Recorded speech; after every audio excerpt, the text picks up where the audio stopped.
I am not counting days anymore. Days imply movement. I am counting breaths, because breath is the only thing that keeps happening without my permission. You left so quietly that my heart didn't understand at first. It kept waiting, like a house with the lights on, for someone who has already moved on. You don't know how much of me died politely, without screaming, without asking to be saved.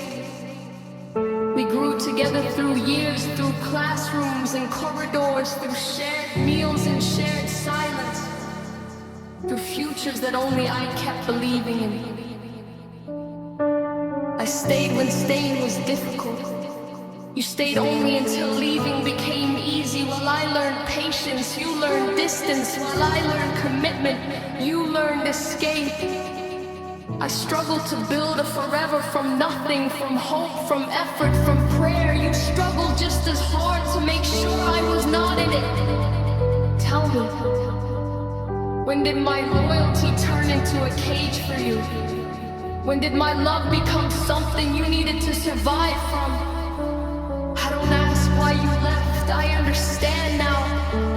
Love asked for responsibility and you wanted relief. My world didn't end in one moment. It emptied slowly, piece by piece, like a body losing blood internally. No mess, no witnesses, just weakness. I am alive, yes. But living is a generous word. I exist because my lungs refuse to cooperate with grief. Everything is dark for me now, not dramatic darkness. The practical kind, the kind where nothing looks worth reaching for. You are not just light, you are direction, you are meaning, you are the reason shapes made sense. And then you took that light and gave it to others. You lit rooms I would never enter, while I learned how blindness feels when it has memory. Do you know what it means to remember sight, but live without vision?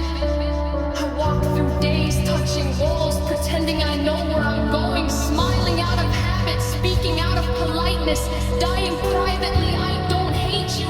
Hatred requires fire. I am ash. I gave you my youth, my consistency, my faith in the future. You gave me the education of how replaceable devotion is.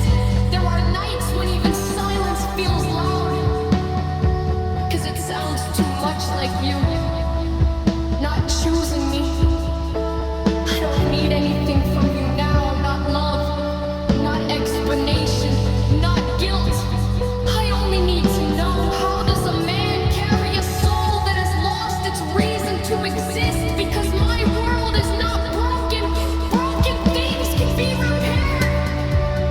My world is gone, and I am still here, breathing, watching ruins, alive only because death hasn't bothered to take me yet.